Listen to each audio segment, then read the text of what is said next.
I'm Jess Dakotas. And I'm Nick Colziel. Welcome to That Sounds Terrifying, the podcast where we share terrifying stories, we share listener experiences, and we visit virtually some of the most haunted places in the United States and the world.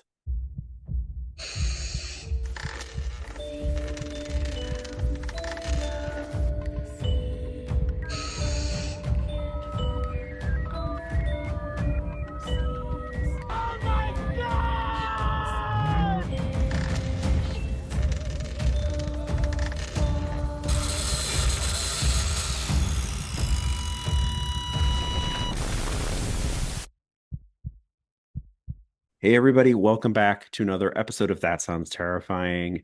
Hey, Jess, how's it going? Good, good. I'm fighting Yeah, a cold, but I am here and I am good. And hopefully, you guys can't hear it too bad. But I have my pumpkin tea and my Hocus Pocus mug. I love that mug. And I love the frogs. So for those of you Thank that are you. listening at home, she's got this awesome frog shirt. Kind of reminds me Mhm. of what was that, the Rainforest Cafe or whatever the heck Oh, that was? yeah. He does kind of Yeah. look like that. So now I'm hungry for rainforest food. I don't even think a So, place exists anymore. you know what's funny is I was just talking about that. It does still exist. I think they still have one in Disney, but I was just talking about that. I was on a showing the other day and there was like a whole backyard that kind of looked like a jungle. And I was like, welcome to the jungle. And then Awesome. and then somebody was talking about like toucans and like kind of like you could have like the rainforest cafe back here and it'd be amazing. And like, just turning this negative into a positive. We were all laughing. Yeah. Obviously, I Yeah, feel like that's they should, awesome. chop all that stuff down. But but it was funny. But yeah, we were talking about the Rainforest Cafe. That's awesome. I don't ever think maybe I've eaten there once, and I don't think that it's not for somebody with a sensitive tummy. Yeah. So Well, we didn't have a very good experience there. So this program definitely not brought to you by the Rainforest Cafe. no, Because we but went I one do have a time. Yeah, froggy go. shirt. Yes, you do have a froggy shirt, and the ambiance is pretty cool in the jungle. You feel like you're really kind of there, but like it took forever to get seated. So I think that was like Mm, set us up for failure. yeah, It's like a yeah. Then you're busy. like hangry, Yeah. and but I feel like all they had was like fried food and Yep. just I don't know. That never sets well with me. I can't eat fried food. Yeah. That's a different Um, that sounds terrifying. Yeah, Give it a whole exactly. other spin off. Yeah. Listen, there are so many women that feel my pain. So but they're Well, shaking their heads yes in their yes. cars. Yeah, no, I know. Yeah. Yeah, totally, totally. So I've got a couple tales today. I got two I wanted to share that I kind of found on the intranets that I Okay. thought were pretty spooky. And I know Yay. it's been a little while since we recorded, so I think it's just been great to kind of just touch base and talk about things that are going on in our lives. So maybe we'll talk about a few things that happened over the last couple weeks. That sound cool? Yeah, chit chat. Yeah, of Chit course. chat. A little So, chit chat. have you ever heard of the Greenbrier Ghost? No, I haven't. All right, well, that's what this tale's about. So, without further ado, let's hear about the Greenbrier Ghost, All right. justice from beyond the grave. So, in 1897, in the quiet hills of Greenbrier County, West Virginia, the mysterious death of a young woman named Zona Heaster Shue would stir the region and leave behind one of the most famous ghost stories in American history. Zona was a newlywed, having married a man named Iramis Trout Shrew not long before. Though her mother, Mary Jane Heaster, had a strong suspicion about Trout from the start, Zona seemed happy, and at least to the outsiders. But only a few months into the marriage, tragedy struck. On a cold January day, a young boy set on an errand to the Shue household found Zona's lifeless body at the foot of the stairs. She was lying awkwardly, as though she had fallen. The boys raced home to alert his family, and soon a local doctor arrived to examine her. Trout, however, was acting very strangely. He cradled Zona's body tightly, refusing to let anyone near her. He dressed her himself in a high-collared dress and veil, highly unusual at the time, as women were normally dressed by other women after death. Dr. Knapp noticed bruising around her neck, but felt too intimidated by Trout's strange behavior to investigate further. He hastily declared the death the result of everlasting faint, which was a vague term used to describe heart failure, and he signed off the death certificate. Zona was buried, and the case was all but closed. But Mary Jane Heaster couldn't shake the feeling that something was deeply wrong. Her instincts about Trout were gnawing at her. She began to pray each night, asking her daughter's spirit to come back and reveal the truth about what happened. As Mary Jane laid in bed, exhausted from her endless prayers, she felt a sudden, chilling presence around the room.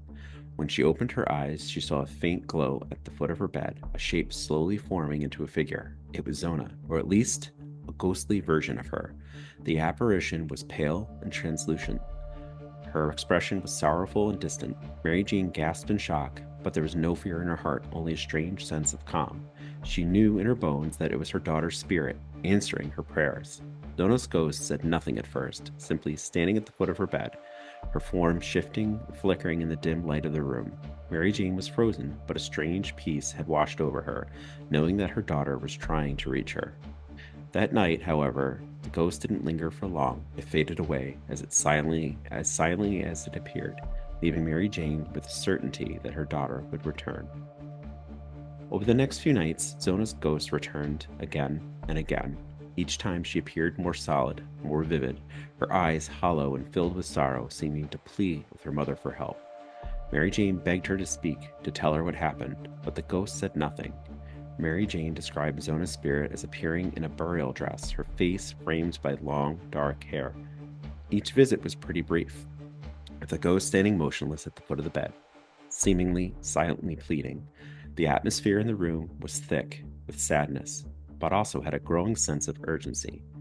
Zona's spirit seemed trapped, unable to move on, and her mother was now certain that her death had been a violent one.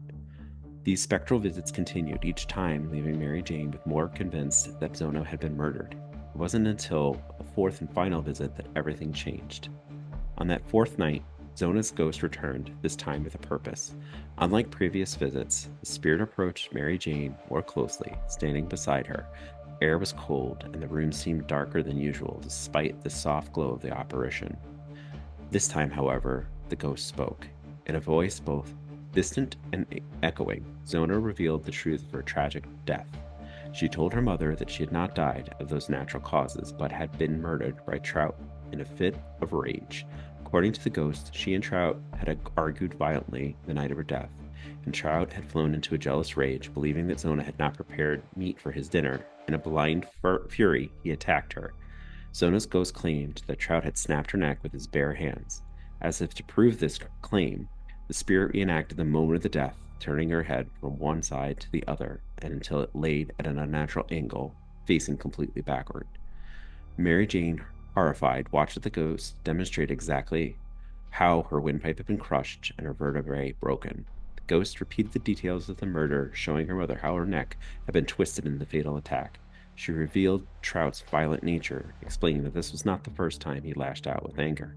Finally, with that horrible truth out in the open, the ghost began to fade, and Zona had delivered that message, and in doing so, laid the responsibility of justice on her mother's shoulder. With her daughter's spirit no longer appearing, Mary Jane was left with an unshakable conviction. She had returned from the dead to expose her murderer, and now it was up to her to bring it to justice. Armed with those revelations, Mary Jane went to the local prosecutor, John Preston, demanding that the case be reopened. Though Preston was pretty skeptical of the mother's claim, having received information from a ghost, Mary Jane was so precise in the recounting of the murder down to the broken neck that it raised enough suspicion to warrant a deeper investigation. When the body was exhumed and a proper autopsy was conducted, the findings matched what the ghost had shown. Her neck was indeed broken, with her windpipe crushed, her ligaments torn. The shocking revelation led to Trout's arrest and eventual conviction for first-degree murder. So what do you think of that one? So I have heard, I don't know if it was that story, but like like that story, maybe different names, you know. So I Yeah. didn't know it was called the Greenbrier Ghost. Um, but yeah, I mean, God, doesn't that make perfect sense in how women were treated? Yeah, no, I just that's scary as hell, but also really great. It's like one of those kind of heartwarming things, with the exception of that she was brutally murdered by, you know, a Hmm. disgusting human being. Yeah. Um, so yeah, I don't know. I feel like as a mother, I would be doing the same thing. Like if I had a notion Hmm. and I would be like, you come back to mommy, you tell me what happened, Yeah. and mommy's going to take care of it, you Yeah. know? Yeah. So, Yeah. yeah. It made me think like, well, it made me think of two things. It did make me think of you a little bit, not that you've witnessed a murder or that something like tragic has happened to you, No, thank but God the I have not. harbingers that you've talked about in the past on the show, Yeah. like how like people will or ghosts or spirits will come back to kind of send a message and spread a message. Um, Mhm. and it also was like this sort of thing where, I remember as a kid, again, I mean, there was a tragedy in our family, and I did share a little bit about that on the podcast, but I remember as a kid Mhm. praying for a resolution, like, and like to have that happen, gives me hope that it can happen for other people to avenge other things that were wrongly done to them, right? Mhm. Um, so, and the other thing it made me think of is I don't know if you've ever seen the movie The Lovely Bones. I think it's Yes, I after have. a book. Yeah. Yeah. And that, I mean, if you're a parent, you probably don't want to watch that movie. It, is incredibly, incredibly sad, but there Yeah. are, and without giving it away, there's, basically a spirit that comes to her, and is trying to break through to kind of explain what happened to her. Mhm. Um, so those are the like, the couple things that I was thinking about when I read this story, and I'm like, oh, Jess needs to hear this one. This one. Yeah. So Yeah. No, it's spooky. It's creepy, but I love it. I love the end where she got justice. Um, I don't feel like in real life that would have been taken as seriously, but yeah, good enough that in the story it yeah. was. But yeah, no, good story. Yeah. But was it you that was telling us that, and this might even been off the air, about how, you know, it might have even been a guest that we had on the show that ghost stories and people talking about ghosts, was more sort of this lower class acceptance, whereas like upper class people were thinking that it, is all like fake and stuff like that. Were we having that conversation? I don't recall. It sounds vaguely familiar. So I think we Um, we might have been talking about it a few episodes ago, but it was also something that popped in my mind that like, justice for people when they're like seeing apparitions and you think about nowadays, like mm, it isn't as easily believable as maybe years ago where, sometimes there were people in the village that you went to when like you wanted, magic or readings or something right. like to that effect. And it's kind of interesting how our world kind of fades in and out and believing and not believing certain things, right? Oh, for sure. Yeah. So Yeah. Um, yeah, different cultures obviously believe different things and um I mean, here people laugh at the idea of fairies, but over in Nordic countries, yeah, they're like, yeah, the fae. the Fae. They just are, and it is what it is. You know, Yeah, it's just, there's real as ghosts, and yeah, but here that would be laughed at and be like, yeah. oh, I think it's becoming more mainstream now, though, and I think television definitely helped that. Mhm, Ghost hunters coming out, but just like the fact that Ghost Hunters got as popular as it did means mhm, that people were craving this sort of, like I've seen something, I've done that, like I had these experiences and I just need somebody to corroborate with me in some way. Like it became that huge because people were longing for an outlet, right? yeah, yeah. Um, and so and I think that opened a door so that more people felt more comfortable with it, but it Mhm. kind of, you're right, it kind of goes, it ebbs and As it flows flows. throughout society and throughout the years. I mean, in the 1800s everybody was doing seances and the Ouija board and all this other stuff, and then that died out of fashion because of religion and religious zealot, kind of mentality. Mhm. um and then it, religion faded a bit, and now it's kind of like live your life and you know Yeah. believe in Yeah. ghosts. Believe in ghosts. Like, yeah, it does ebb and flow, and like certain things sometimes happen in the mainstream news that like reignites those things too. Mhm. So that's super interesting. There was just something who knows, this probably could have been not real, but I was just seeing something on TikTok By the way, we're doing short stories on TikTok, so definitely take a gander into our TikTok and Instagram reel accounts. We're Mhm. posting some short stories, so you can capture some more. That sounds terrifying.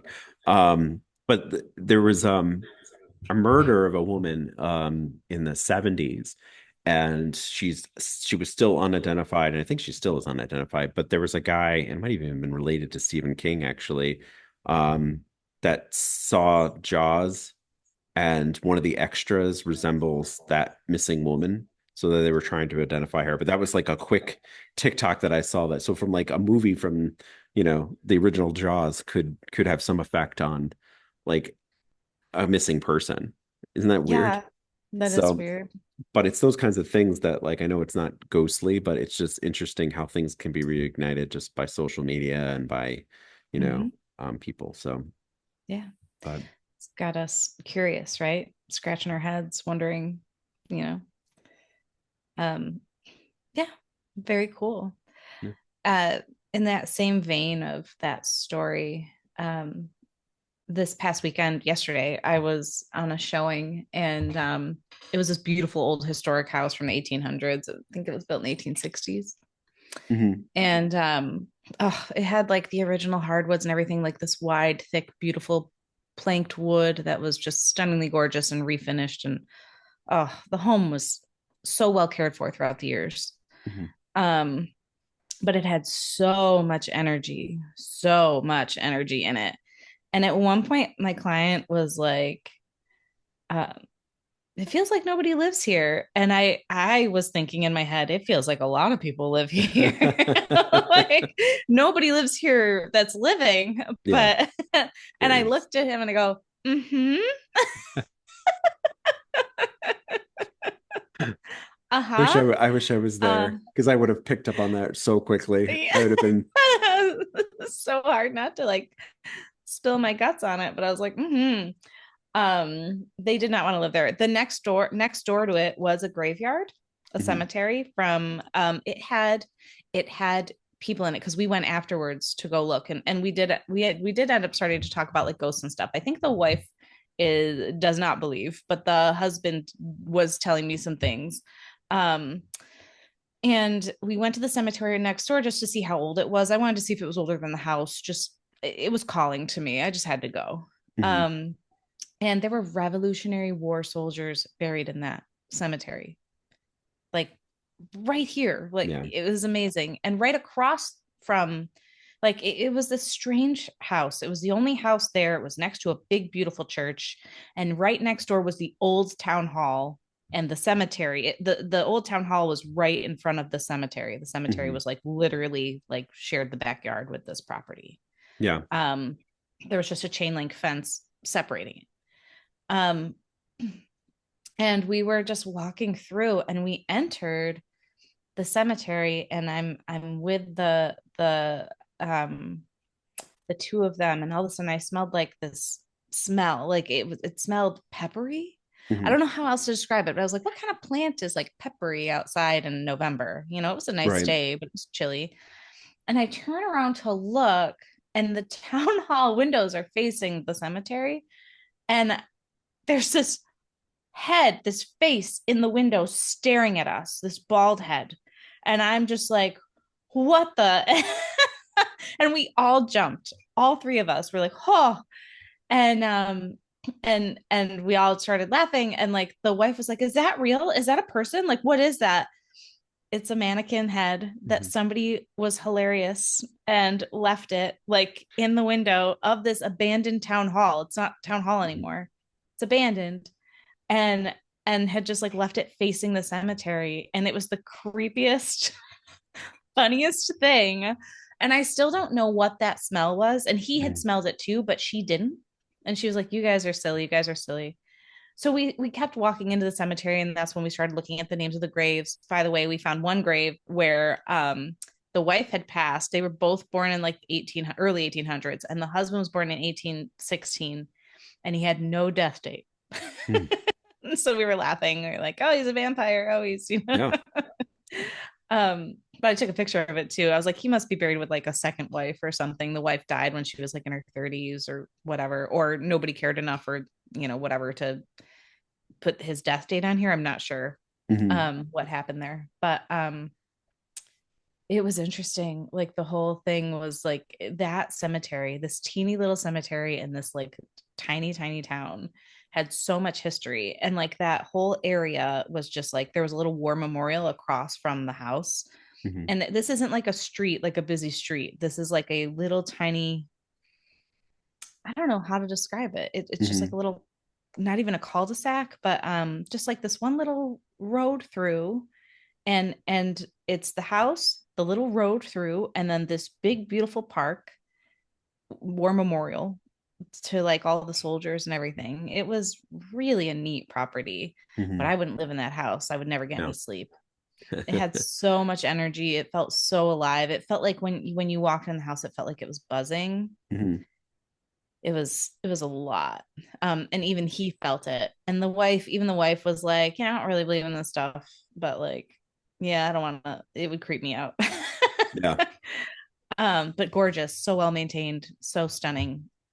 um Maybe they have a couple of those maid ghosts. What was it for the oh, the maid like? ghost, the Yeah, housekeeping ghost, that'd be housekeeping nice. ghosts. Yeah, Yeah, yeah, yeah, yeah. that No. kept it up to date and everything. Yeah, like It's nice and clean clean the in here. floors. It was very clean, it was very nice. There was a cat that the wife kept swearing that she saw in the cemetery, and we never saw it. The husband Mm. and I were like, I don't see a cat. She's like, it's right there, it's gray. And I'm like, well, we'll give you that all these stones are gray and we just don't see it. She's like, it's on top of that stone right there. I never saw a cat, and he Yeah, didn't either. It's that's really creepy. strange. That is kind of creepy. It was. Oh, But yeah, I don't know. But that I was like super grateful for the experience of that yesterday, because I love history, as I've said many times on the show, yeah. and it was just steeped in history over there. And it's something that you would never stop and look at or do unless you know, really paid attention. And so like my work brought me there, and I was really grateful for that. It was Mhm. cool. Yeah, it sounds like a lot was going on there. Like you said, it was buzzing. But one thing that you talked about that I wanted to kind of pull back to is the grave site where the name was there, but it had the birth date, but not the end date. Mm-hmm. I've heard about that happening before, even where the husband, like they buy the plot beforehand and they put Mm-hmm. all their names and everything on it. And the person still alive has the birth date, but not the death date. And then sometimes what happens is they die somewhere else or they get remarried and they get buried somewhere else. And then it's Mm-hmm. just this empty grave. 'Cause there is a story. I know I read it like probably on like Reddit actually, where like this woman continued to be like looking for her soulmate who was not buried with her, who passed or Oh, something, or maybe it was vice versa. I'll have to look that up, see if we can find it. yeah. But I just remember reading about that happening, not like super frequently, but like it happens. And then you have this grave site where the like one spouse is there, but the other one's not even buried there, but their name is there and the birthday. Yeah. Yeah. So I interesting mean, stuff. one last tidbit about this is that we were walking through, and every woman's grave was just, Livonia White, wife. It was wife. And like if you were lucky, you got beloved mother, but Beloved. wife. Like Yeah. that's it. And I was like, God, I don't plan on being buried. I plan on being cremated, and I don't know what'll happen to my ashes. But I haven't thought that far ahead. Just do whatever. I'm not Do there. whatever. I'm not I'm not staying with my body. But she could have been like this pioneer woman, like this, Yeah. woman, a suffragette or whatever. Like she had a Molly Brown. life, and yeah, Yeah. like she would have done things, and all it said on that grave was wife. And Mm. I was like, just whatever you do. Like I couldn't stand it. I would come back and haunt everybody if I'm in an urn and all it said was, Jess Dakota's wife, beloved Yeah. mother. Because I Yeah. am those things, and those are treasured things, but they are not like all of who I am, So you're you looking for know. like realtor extraordinaire, and I hear dead people. Yeah, yeah. Now I'm dead. So listen to Yeah. me, Yeah, so motherfuckers. now I will haunt you now Now you that must you've listen read to my me. grave. No, just like I don't know, Give just me a call. yeah, call me. Here's a Ouija board. No, I don't know, like I just something, just Yeah. more than wife, more than mother, that's all that the women That's got. it right there. Just Dakotas, more than just a wife, more than just a Yeah, mother. just a mother. Beloved by all. Call me. Yeah. I don't know. Yeah. They'll be like, I was telling a friend this, and they were like, just put a QR code on your grave, and like it can go into your Keep whole adding. obituary and all the things that Mine you would say did. page not found. Yeah. I was a singer. Under construction. I had a podcast. I was a businesswoman. I don't Oh, know, like Jess, that's it right there. Again, just www.thatsoundsterrifying.com. It's all there. This is your there it is. journal. This is your journal. Yeah. This episode number and everything. We'll just go right Actually, here. if you found that on a grave and it took you to thatsoundsterrifying.com, I think you'd get the heebie-jeebies just Yeah. standing. Now But you I must don't, give your message from the grave. yeah, but I don't plan on having a grave, like I said. So Oh, I don't know. Nobody so will. QR codes will just be stickers that we'll put up everywhere. Yeah, yeah, yeah. In memoriam. I don't Yes. know. But So, well, I have another story. oh, good. So we can kind of transition into that. All right. And this is kind of related to we've been doing last couple of weeks a phenomenon Friday. So we're like featuring some sort of ghost or entity each Friday.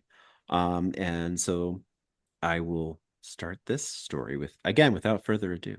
Without further ado. So this is one of the chilling tales of New Jersey's most enduring legends, the Jersey Devil. Yeah, okay.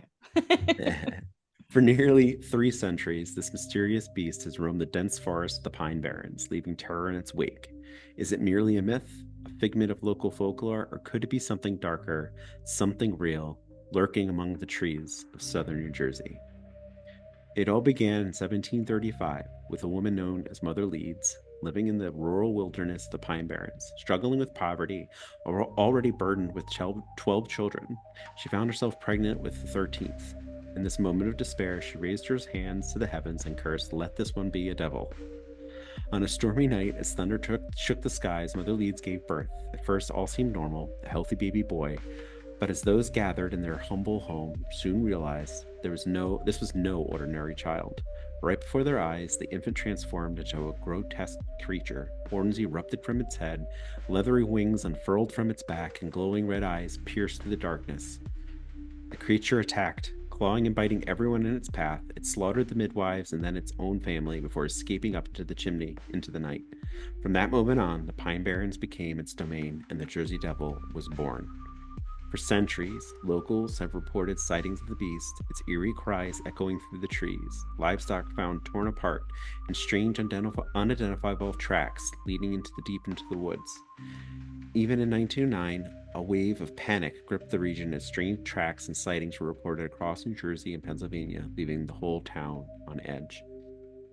But perhaps the most unnerving of the stories of personal encounters and eyewitnesses. One such an account was from a woman named Mary Ritz Christensen. In the winter of 1972, Mary was driving along Green Tree Road, a quiet stretch of highway bordered by orchards and forests. Suddenly, something caught her eye in the rearview mirror, a tall, woolly figurine crossing the road behind her. Its thick, goat-like legs and massive head made her blood run cold. She floored the gas, too terrified to look back. Others have shared similar experiences, some hearing blood-curdling screams in the dead of the night while camping in the Pine Barrens.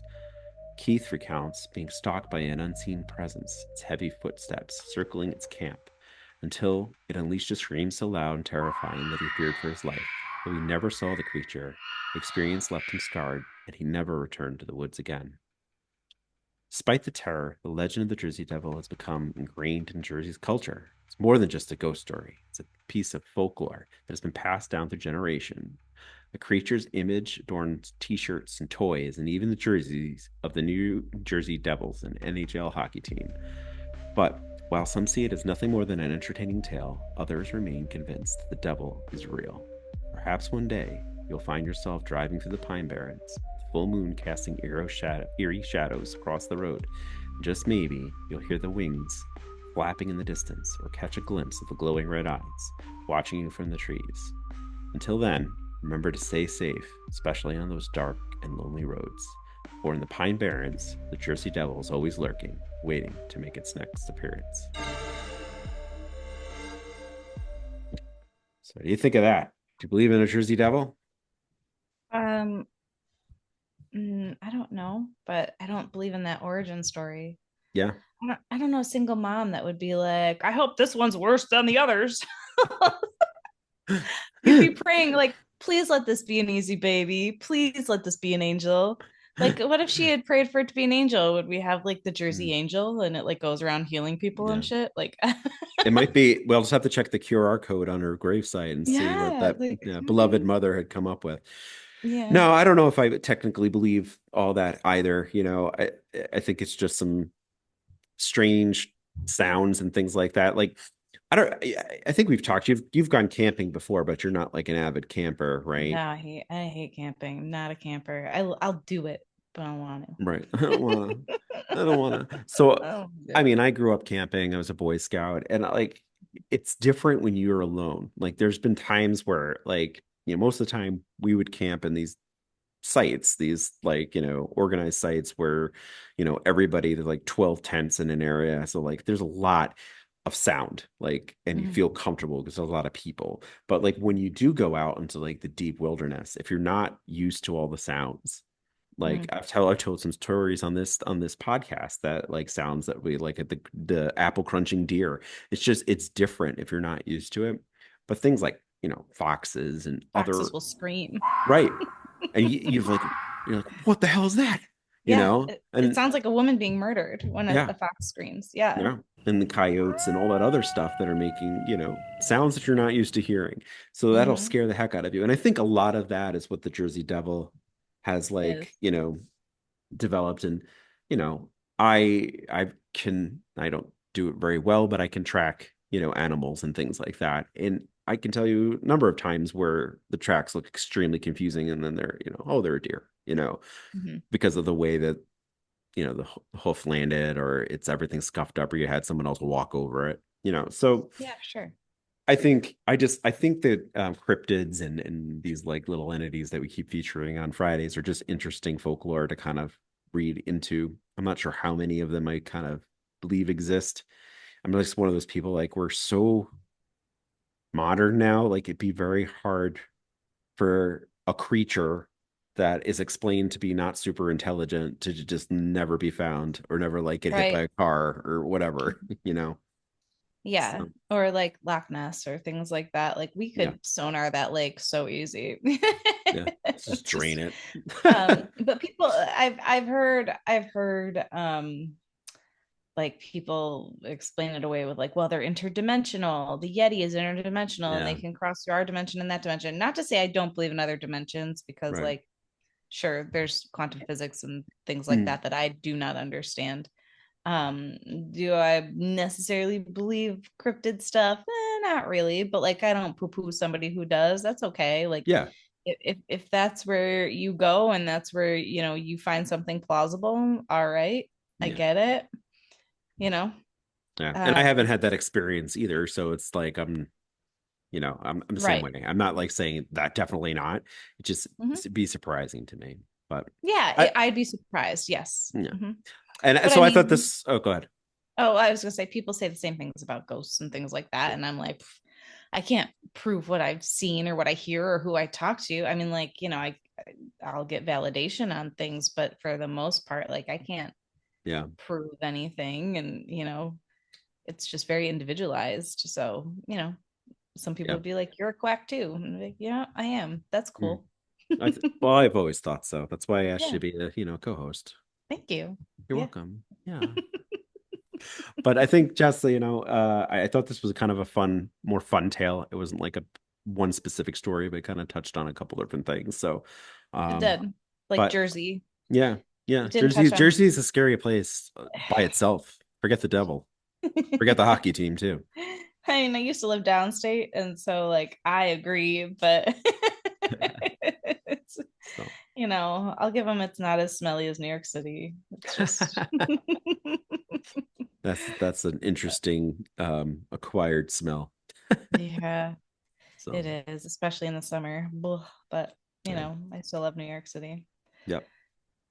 Oh, But yeah, no, good story. Cryptids are, you know, they're a hard one for me to get into, yeah. but I don't mind the tails. I like the tails. Like I especially like Mothman tails. I Yep. don't know why, We but I really featured like the Mothman tails. Yeah, we featured Mothman a couple weeks ago, and what's neat is Mhm. also we started doing little blog posts too to kind of get a little more information. So go to our website, check it out, Okay, suggest I some will. cryptids, and yeah, you especially you, Jess, start driving some of your own traffic to our site. But no, awesome. So, cool. Well, I think it's about that time, don't you think?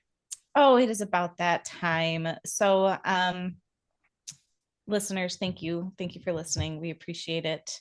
And whether it is my pumpkin tea that I have in my mug that if you're watching you can see, but if not, you can you can imagine. Or ghosts, keep your spirits up.